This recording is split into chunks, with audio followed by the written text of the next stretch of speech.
All right. Hello, everyone. Thank you so much for joining us tonight. We are here with Sam Crow. This is one of our ARI CE webinars that we have this season, and we've chosen all of our topics this season based on feedback and requests that we've received from instructors just like you, and we really want to make great use of your time, and I know that there's going to be a lot of valuable information provided tonight. We're here with Sam Crow, who is a mountain life coach, and she will be talking on bringing awareness and balance into your season and more. If you have any questions during Sam's presentation, please don't hesitate to drop them in the chat or the Q&A, or you can use the hand raising function. But with that, I'll go ahead and just pass it straight over to Sam. She'll introduce herself and go ahead and get started. Awesome. Actually, hold on, sorry. So this webinar is being recorded. You probably already got a little notification from your Zoom account. So just wanted y'all to be aware of that. Make sure that your audio is muted and that your video is off. And let's let Sam go ahead and share her screen. Sweet. Okay.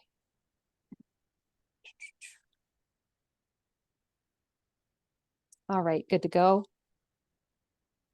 Awesome. Yes, it looks like I see your tab at the top, but I see your screen too. Okay, like do you just see work-life balance with the audience window thing? Yep. Okay, perfect. Great. Awesome. So we are going to be talking about work-life balance from the lens of being an Avalanche instructor this evening. And I'm really excited to dive into it, as this is something that I'm a newer guide and newer instructor to the industry. However, I've spoken with a lot of more seasoned guides than myself and instructors than myself. And this is a common theme that people are wanting to incorporate more of within their winter season. So I thought, why not bring the knowledge and research and education I have into this world a little bit further by providing a training like this for ARI. So thank you all for joining tonight and listening in. A quick overview of what we've got for tonight. I'll give you a quick introduction of who I am and where I'm coming from and what I do. We'll do a quick self-assessment of our current level of crispiness in like the series of burnout. We'll go over the signs and symptoms of burnout, individual needs, and the myths around burnout. The myths around balance rather. And then we'll go into 8 resilient practices that you can bring into your season starting today with some planning exercises to help you bring in more balance this winter season. Okay, so first off, I'm Sam Crow, for those of you who don't know me. In the summer, I am a mountain bike coach, and in the winter, I am a splitboard guide and Avalanche instructor, and a health mindset coach all year round. So I host workshops and trainings like this one for communities of recreational athletes, as well as professional coaches, guides, and instructors. I also engage with individuals on a more personalized one-on-one basis and facilitate group sessions within my online membership community. Through many different topics like this one and fear of failure, goal setting, limiting beliefs, and habit building, I bring in mindset practices and practical strategies to help people incorporate more overall wellness and resilience into their lives and careers. So in the coaching sessions and trainings I lead, we go beyond the theoretical discussions by incorporating actionable steps, which you all will be introduced to today. By doing so, we ensure that the insights gained from the presentation translate into like more tangible outcomes for you, enabling you to navigate the challenges more effectively and achieve your goals with a little bit more confidence going into the winter season. Okay, so why a foundation of balance is important as a guide? We're all in the hustle of life, right? Trying to find that sweet spot of balance, whether it's like juggling work commitments, personal projects, or a mix of everything that life throws our way. But let's be real, even with our best efforts, things can get a little bit haywire, especially if we lack the solid foundation and right support systems to start off the season. I've had many heart-to-hearts with guides as the winter winds down, and a common theme often emerged of burnout and feeling like they were hitting a wall and feeling a little bit defeated by the time the end of the season rolled around. and not quite having a clear roadmap on how to bring back that equilibrium for the following season. And a lot of times they were just trying to wipe their hands clean of the season and get into summer or spring season and leave it all behind them. So being mentally and emotionally or physically drained as a guide is really no joke. It's tough to bring your A game for every client and every course that we have. It takes a toll on your well-being. And let's face it, it does pose risks when it comes to managing the unexpected in your class. So I hope this presentation can be sort of like a little headlamp going into the season. And I aim to shine a light on what causes burnout and imbalance. We'll dive into the nitty-gritty of what balance really means and debunk some of the myths that are surrounding it. And we'll wrap it up with some practical tools and practices to help you go through this season with a little bit more ease and hopefully some more support. Okay, so this is going to be a quick self-assessment exercise. We're going to check in to see where we currently are starting off this season. And since we are at the beginning of the season, it would make sense and of course be ideal if you were lower on this scale. But this is a great awareness tool that you can replicate and repeat throughout the season to check in with yourself and see if you're starting to feel a little bit overextended. So everyone experiences burnout differently, but these questions are ones that you are more likely to rate higher when burnout is approaching. So feel free to create your own check-in by editing these questions that I have for you to match the symptoms that are more common for you. So you can just mix and match and choose which ones you like, maybe add in some, maybe there are some more, there are different signs for your burnout that you want to incorporate into this check-in for yourself, and doing it maybe like once a month would be a really good idea. Okay, let's go in. So first off, no judgment, just awareness, right? We're just trying to create awareness around where we currently are and how we can help ourselves. So the first question, and we're rating this on a scale from 1 to 10, 1 being almost never do we feel these things, 10 being almost always and most days do we feel these things, or are these things true? 10, always, 1, hardly ever. Okay, so number 1, feelings of overwhelm take over my day and mind. On a scale from 1 to 10, is this happening a lot or is this happening very rarely? Question number 2, I'm quick to feel irritated and or frustrated with the problems that would usually feel small to me. So maybe we have a more emotional response coming up around things and problems and challenges. 10 being almost always, 1 being almost never. Number 3, I avoid other people and or responsibilities. And number 4, I feel emotionally and or physically drained.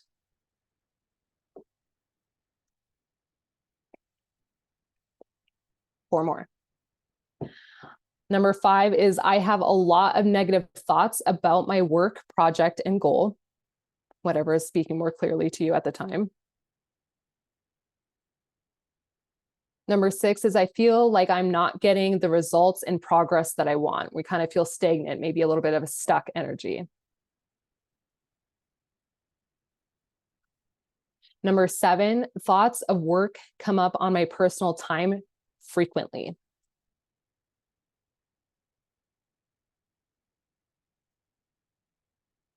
And number 8, there is not enough time in the day. It always feels like we could use way more hours in the day.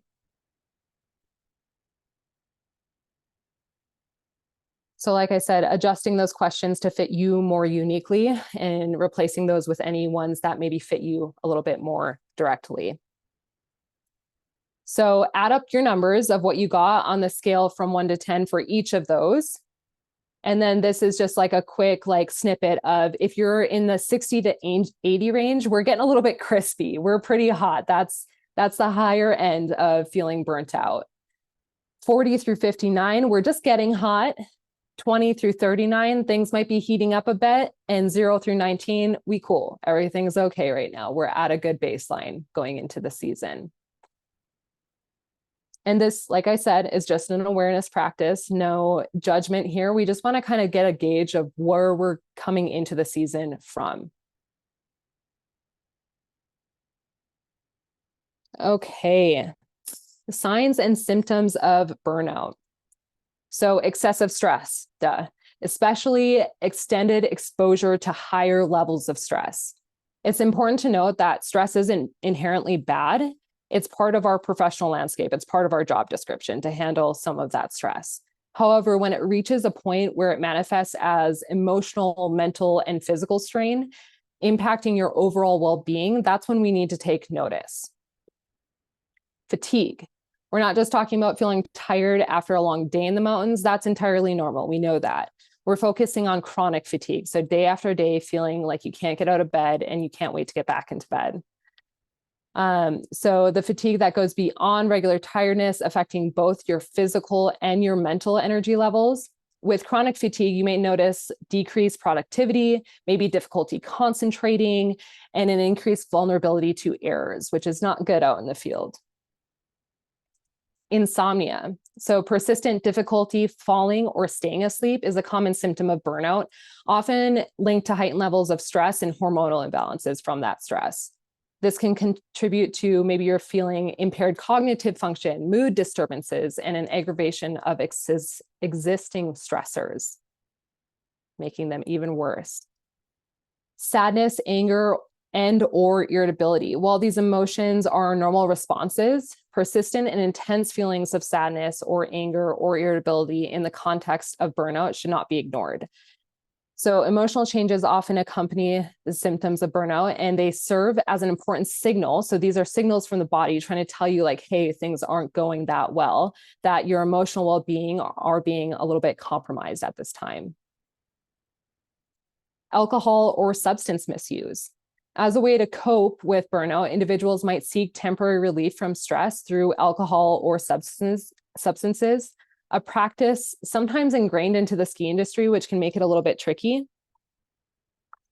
But raising awareness about your own personal use of substances and alcohols can be challenging, but a crucial step for staying mentally and physically healthy throughout the season. So doing check-ins with yourself and how you're using those sorts of things within your life to cope with maybe hard times. Heart disease and high blood pressure. So extended exposure to stress is linked to an increase of cardiovascular disease, including heart disease and high blood pressure. And this is just something that you want to make sure you're paying attention to within your annual markers on your checkups with your doctor. Maybe blood sugar spikes and crashes. Stress-induced hormonal changes can result in the fluctuations of your blood sugar levels, and this impacts your energy and your mood a lot. So we've all heard of that hangry thing of like, you may have heard of bonking. These are like energy crashes, blood sugar crashes happening. And we just want to make sure that we're managing our blood sugar levels well by properly nourishing our bodies, but also being aware of how you feel when you are out touring and noticing if you're having bigger energy swings and dips. Burnout also leads to a vulnerability to illness. So burnout weakens your immune system, making you more susceptible to infections and illnesses. And this is like heightened vulnerability. So like maybe you're ill more frequently, or you have prolonged recovery periods, you're not recovering as quickly, is a sign of like a compromised immune system. So I understand this can feel like quite a scary and overwhelming list, and I don't want to create fear around stress and burnout here. Everyone experiences it at some point in their life and possibly even annually. This list is just here to help you understand what the signs and symptoms might be for you, so you can better advocate for yourself if these symptoms are coming up, and you can have more awareness around them and how they maybe come up for you personally.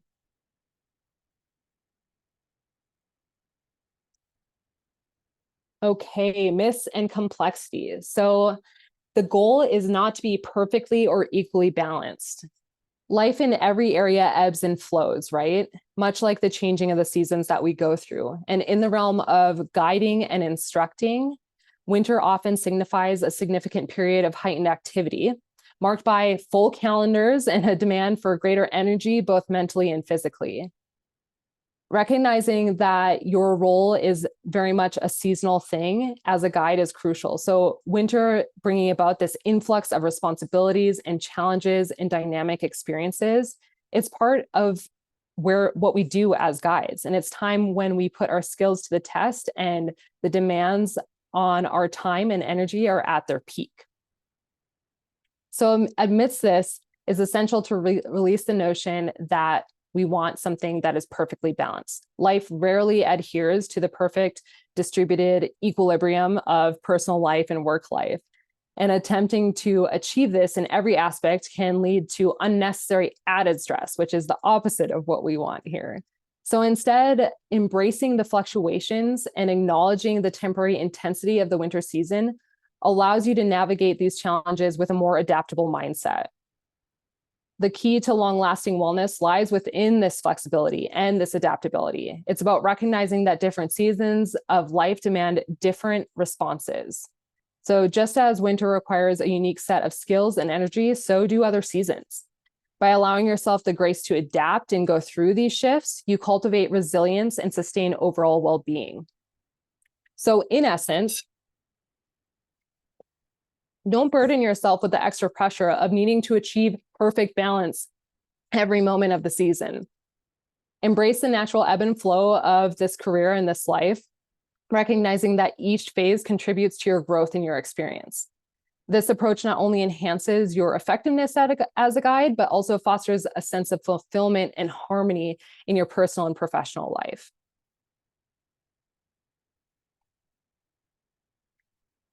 Balance looks different for everyone. So indeed, finding balance is like a deeply personal and individual journey. And there is no universal one-size-fits-all approach to this thing of balance. In this training, my aim is not to prescribe a rigid set of rules to tell you precisely how you should navigate the delicate equilibrium between your career and personal life, but to give you the tools to choose from, to pick and choose, and apply as you see fit to your unique circumstances and needs. It's natural to observe others and make comparisons as well. So thinking some lifestyles may appear less healthy or that certain individuals have everything perfectly sorted out. However, these perceptions often reflect more on our own values and ideals rather than an accurate reflection of someone else's reality. So everyone's path is unique, shaped by their values, their circumstances, and their personal priorities. In this process of seeking balance, I want you to consider it an experiment. So every season is an experiment, and embrace the opportunity to learn from each season of guiding and instructing. Trying different strategies and approaches is not only encouraged, but essential in your journey towards finding a sense of balance that aligns with your individual preferences and circumstances. So what works for you during one season may evolve as your circumstances change, and that's perfectly okay and actually more realistic than it staying the same. Embracing this dynamic and repetitive process will not only enhance your adaptability, but also lead you closer to a personalized and sustainable sense of balance within your career here. Sarah, are there any questions? No questions so far. Great. Okay, let's go into the 8 tips for creating more balance this winter. You may want a pen and pencil just to write pen or pencil and piece of paper or journal to write down these things so that you can start to incorporate them this season, because there are things and practices that I'll have on here that you won't be able to have enough time to actually incorporate and integrate right now, but will be able to do later on your own. Okay, where to start? So number 1 is small things matter. So coming back to your primal needs and making sure they are met is number 1 here. So when you're starting to feel overwhelmed by all the things going on and all the demands from you during the winter season, come back to this thought of simplicity. So within that is sleep, 8+ hours a night, and creating boundaries for yourself around your sleep. What time do you need to be in bed every night to get a full night's rest? And if you have a partner that you sleep with, make sure that they know what your sleep goals are so that they can support you in it and help you achieve it. If you sleep with someone on a different schedule, I definitely highly recommend earplugs. My husband and I have been on differing schedules for a while now, and having the earplugs in has allowed me to actually stay asleep by the time he gets into bed and allow me to stay asleep if I go into bed later and he gets up earlier. So it just allows you to have a fuller night's sleep without it being interrupted. And it makes a big difference to not be interrupted. Food is another one. So 3 rounded meals a day plus more with more activity, right? So as an instructor out teaching in the elements, our bodies burn a lot of fuel. And we need to lead by example and take care of yourself. If it's not just like for yourself, think about it as like you're actually setting an example for your students here. And if you've historically not been good at it, like you're like, oh, I'm just not good at taking care of myself, let's like start to change that. Start to create something new for yourself and make it a focus this winter. Maybe even tell your coworkers, hey, I'm going to make it more of a priority to eat properly and drink on these courses themselves. And replenish further at home, of course. So make it easier on yourself. Maybe you can do the ordering groceries online through like Instacart or the grocery delivery services in your area, or just have it so that you can pick it up right from the store. So it takes a little bit less time. Cook in big batches. Find nutritional frozen meals, which actually frozen veggies tend to be a little bit less expensive and they last a lot longer because they're frozen. Stock up your pantry and freezer before the season even starts, because that stuff can stay good all winter long and you won't have to come home and have nothing.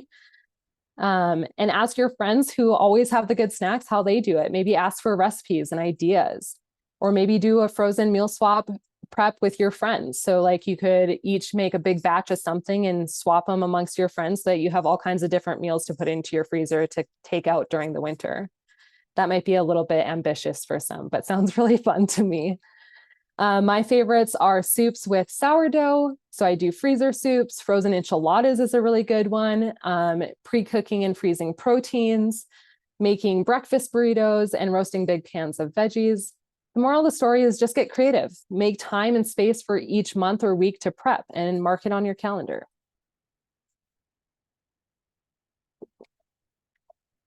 Mental and physical health, making sure that you have support systems in place for keeping your mental and physical health in check. Maybe you're wanting to find a therapist. It's a good idea to start off the season with it versus being in full swing of the season, needing to find one at the last minute. Work with a coach, get a personal trainer, find a yoga center near you, something that complements the work that you're doing out in the field. And wherever you are noticing you are needing more support, maybe seek professional help for a season and take notes on the things that are making the biggest impacts for you. Like I said, this is all an experiment. You can also find programs or gyms that help bring in a sense of external accountability for yourself to show up and do the stretching that your body so needs, to go to maybe a course that helps you like foster more creativity on the side. So you're not just always thinking about Avalanche education. And hydration, making a daily water goal for yourself and making sure you are also replenishing your electrolytes on the days that you're out teaching. That one's pretty simple, but can be really hard. So making sure you're always carrying your water bottle around with you. Again, setting an example for your students out in the field. And then lastly, connection with friends on these small things. These are small, but really big things.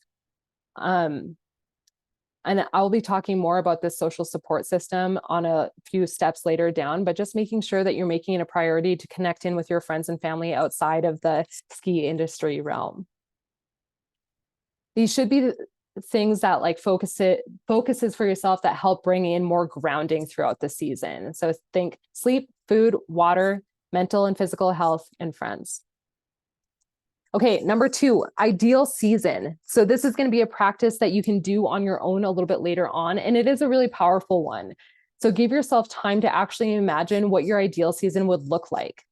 So we're not going to go through this practice now, but this is a great practice to try when you're in like a calm and stable and maybe undisrupted state of like you don't have a lot of things going on around you.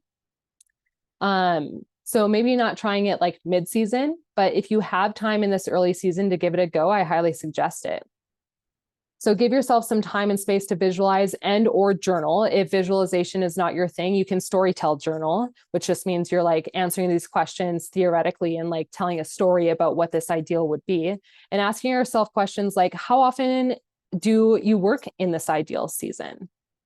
What does your professional development look like this year? How many rest days do you have on average each week, and what do you do on them? What support systems do you have in place for yourself? Outside of work, how do you want your days to look? And what things make the biggest impact in helping you feel at ease and get recentered throughout this season? what things need to change this season from last. Maybe you have some things from previous season that you want to learn from, or maybe something that worked really well last season that you want to make sure happens this season as well. And just noticing the values and priorities that are popping up within each question, and ask yourself how you can start to make small changes towards this ideal season this month, starting in December while the season's still young. So when you do this for yourself, you don't need to ask all the questions that I picked out, and you don't need to overcomplicate it. Just notice the main themes and hopes for this season and make small action steps to start bringing them into reality. Remember, you don't need to make them all happen at once. Slow and small is actually more sustainable and realistic for yourself. So in this ideal season, you might have some really big changes that you want to make happen.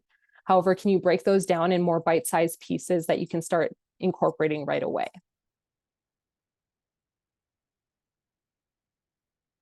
Number 3, social support. So that connection with friends and family just a little bit further here, and also coworkers. So there are many reasons why this is so important. And one of them is collective wisdom and insights. So navigating the challenges of a busy winter season as an Avalanche instructor can be really overwhelming.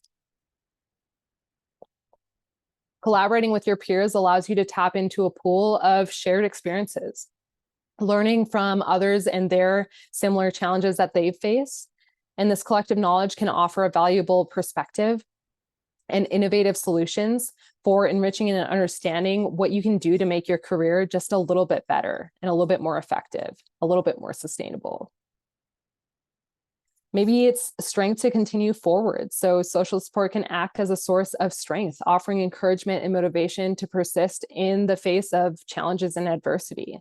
And connecting with colleagues and understanding the unique demands of your role provides a shared sense of purpose.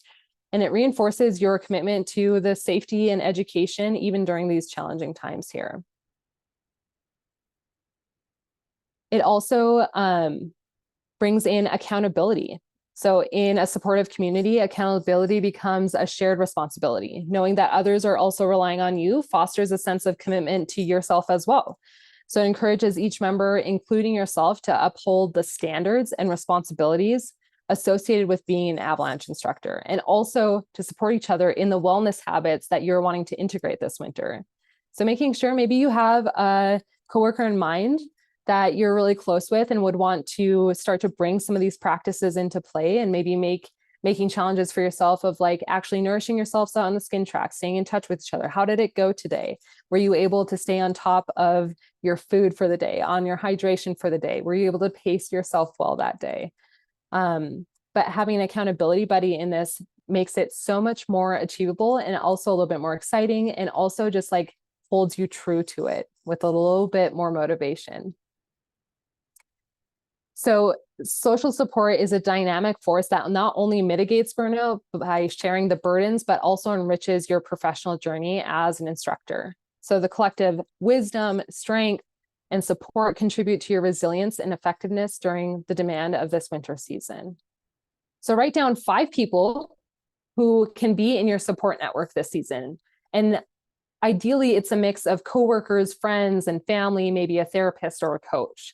So having those 5 people that you can turn to when maybe you're starting to feel overextended, when you're starting to feel overwhelmed, when maybe you just need a day off and a rest day to get off of the snow and out of the elements and need to connect with somebody. Having those 5 people at the ready in your hand is really valuable and helpful, because sometimes when you're in the thick of it, you kind of forget. Number 4, having clear work expectations. So if expectations aren't crystal clear, it can feel like there is a lot of uncertainty around how much you need to commit to and show up for. And where you could say maybe no and have a little bit more flexibility. So have an open talk with your scheduling managers and or bosses and lay out what's expected in your role, how much time they're thinking, and what tasks and classes are top priority. And this might be a little bit late right now if you're already scheduled for a bunch of courses. But if you're feeling a little bit overwhelmed to start the season, it might be something that is better to bring up now than in the midst of the season when it's a little bit closer and harder to fill. So this isn't just about meeting their expectations. It's also about figuring out how to manage your time and energy smartly. And you as an instructor need to spell out your own game and your own plan too. So be real about what you can handle and set some down to earth boundaries and create space for the changes you're wanting to make happen this season. This isn't about making, this is about making a sustainable practice and letting your job and wellness goals kind of work together this season. And clear expectations are the key to having a successful and sustainable career as an Avalanche instructor, and it allows you to keep your focus on the things that are important to you outside of your job as well. If this is something that you still need to do, maybe marking on your calendar or putting on your task list, like schedule a meeting with my scheduling manager or boss ASAP. And look back at the previous season and try to remember how you felt. If the amount of work you had felt good or a little bit too much or a little bit too little, so you can have more of an exact amount of classes and hours that you're wanting for the winter. It's always good to learn from our previous seasons. Okay, number 5. Rest is more than just a pause in your schedule, okay? It's the essential pit stop where resilience and strength are being built, and mental and physical batteries get recharged and for the challenges ahead. It's the place where recovery happens, allowing your body and mind to reset and emerge and come out stronger for the next stressor or workday in the demanding field that we work in. So recognizing that rest can come in various sizes here. It doesn't have to be a whole day or a weekend getaway, although allocating 1 to 2 full rest days each week is a vital component of having a physically demanding job. Like, we need a couple of rest days for the actual physicality that our job demands. It's about intentional moments of rejuvenation sprinkled throughout the week. So like I said, it doesn't have to be full days, it doesn't have to be full weekends, but sprinkling in these rejuvenating exercises throughout. And making sure to mark off those designated rest days on your calendar. And that, like, having those rest days designated is like giving yourself permission to breathe and refuel. And you know they're coming up. So that also gives you a sense of ease going into a maybe really busy work week. And for those sprinkling in things, creating a list of hobbies and activities specifically for rest days or for those little restful moments ensures that these moments are genuinely restorative instead of maybe just like turning on Netflix or scrolling on your phone. Connecting with others outside of work, whether it's family and friends, adds a social dimension to this rest that goes beyond the physical recuperation. We as humans are social creatures, and we need community to feel safe and to feel supported. Number 6 is creating rituals and routines. There's all the hype on morning rituals and routines and bedtime rituals and routines, but there is some truth within all of that hype. In the midst of a busy like Avalanche instruction season, incorporating routines is like adding a touch of calm to your everyday flow. Think of routines as your friendly guide, like providing a sense of order to each day. As an Avalanche instructor, routines offers like a reassuring structure. They bring more familiarity, making it easier to navigate the constant adjustments while ensuring that the essential tasks and moments of self-care are gracefully finding their way into your day. They're not things that you also need to think about how to incorporate into. They're already just a part of your everyday routine. Crafting these routines is like setting up a comfortable space for yourself. So start by identifying what contributes most to your own personal well-being. You most likely already have somewhat of a morning routine with your AM meetings. So start thinking of what you want to add or change to that morning routine for yourself. Maybe establishing a bedtime routine is a good idea if sleep is something that you struggle with getting that full 8 hours of, and incorporating moments of relaxation to unwind after your day to make sure that you are ready for bed when you actually hit that pillow. Maybe you're wanting to dedicate some time each week to plan simple, nourishing meals. Or maybe you want to set aside slots for activities that bring you joy and don't have anything to do with instructing or guiding, but give yourself a break to come back fresh from. So by creating these routines, you're not just maintaining balance, you're weaving a thread of this self-care into every single day, which is more impactful than taking a week-long beach vacay But hey, if you have the space and time to do that, more power to you. Take the week-long beach vacay. But having these moments of self-care woven into every single day, as well as having those rest days out for yourself, just helps you create more of a sense of balance going through each week in the height of the season. Number 7, denormalizing overworking within the realm of Avalanche instruction. So this offers numerous benefits, but mainly prioritizing the well-being of instructors and enhancing overall effectiveness. So watch how you talk about people's work ethic, and notice if you put people on a pedestal who work nonstop and or do X amount of courses. They're like doing so much within one season, or seem to have a never-ending battery, because the truth is we all have our limit. Encourage a culture of self-care and talk about the importance of rest. By resisting the normalization of overworking, instructors can focus their energy more strategically, resulting in an improved instructional quality, sharper decision-making, and even increased student engagement when those instructors are there fully. Also, if you're a leader within the industry, you have more power to make change here. So organizations who actively discourage excessive work hours showcase their commitment to instructor health, leading to higher morale and strengthen team cohesion and an improved overall quality of education programs. So in essence, this shift represents a transformative step toward creating a sustainable and supportive and effective environment for Avalanche instructors. So if you're one of those people who are one of the leaders in the industry, you have an opportunity to make a really big impact here. Even just how you speak to your coworkers, honestly. Okay, number 8 is plan ahead. So proactive planning is a vital component for success. Just being at this training, you have kind of already started that. You're already like proactively thinking about how can I bring more work-life balance into my winter? When planning ahead for, let's say, a week, what are the main things you would like to focus on? And allow this process to evolve as you go with the week's demands. So at the beginning of the week, maybe you sit down and you ask yourself, do I want time to food prep this week? Maybe you want time to set aside for class preparation and admin work, and actually put that on the calendar so that you know when you're needing to do that and can release it from your mind until then. Maybe you want to make it a priority to reach out to friends and family that week, or any of the components that we have previously talked about. Whatever your commitments are for the week and whatever is most important to you when it comes to prepping and the time for planning, just come up with your own like strategic, kind of like it's an AM meeting, but for your week ahead. Like, okay, here's what's forecasted. How are we going to work with this? How are we going to work through the obstacles and the main chunks of time that we have here? And how can we sprinkle in all these components that we have previously talked about? Food, sleep, connection, hydration, friends, rest. It can go a long way to just add a little bit of planning and provide some ease going into a busy week, knowing you are taking care of all of your needs and your to-dos.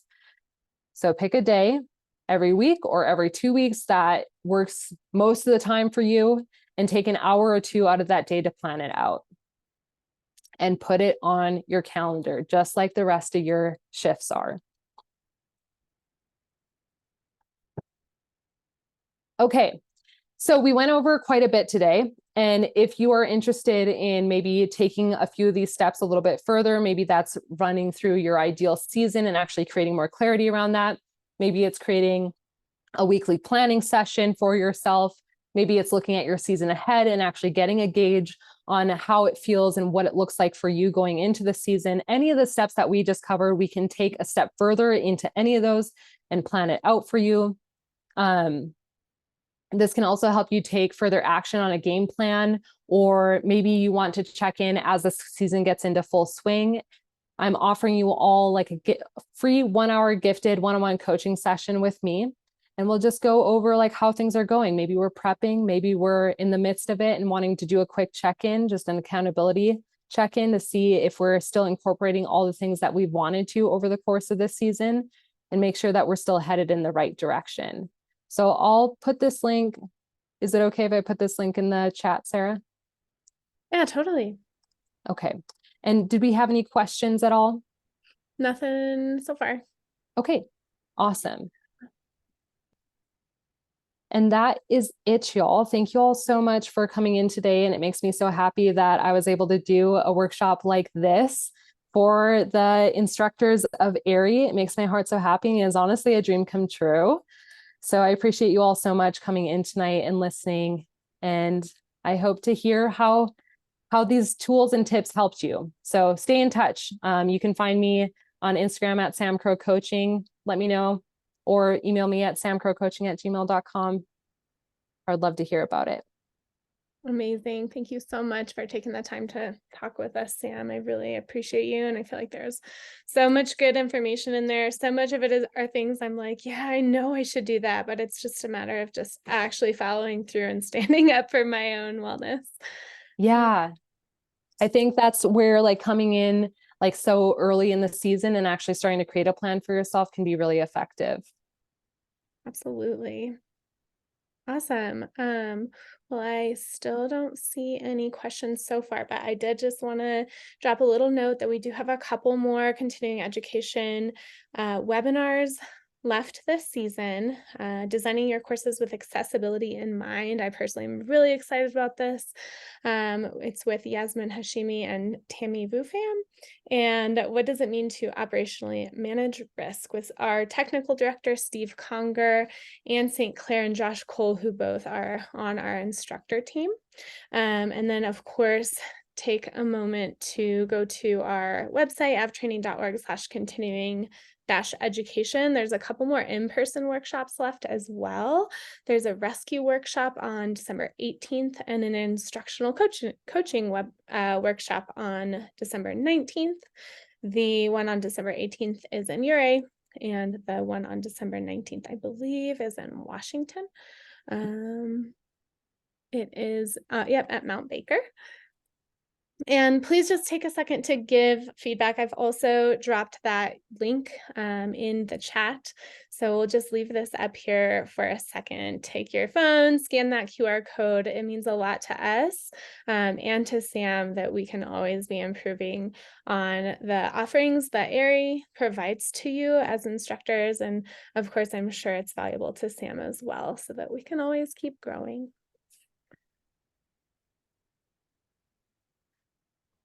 Awesome. Thank you so much, Sarah. Thank you so much, Sam. I don't have the chat open, so I'm not able to see if there are any questions, but Doesn't look like it. okay, sounds good. I'll just leave this up for a couple more seconds.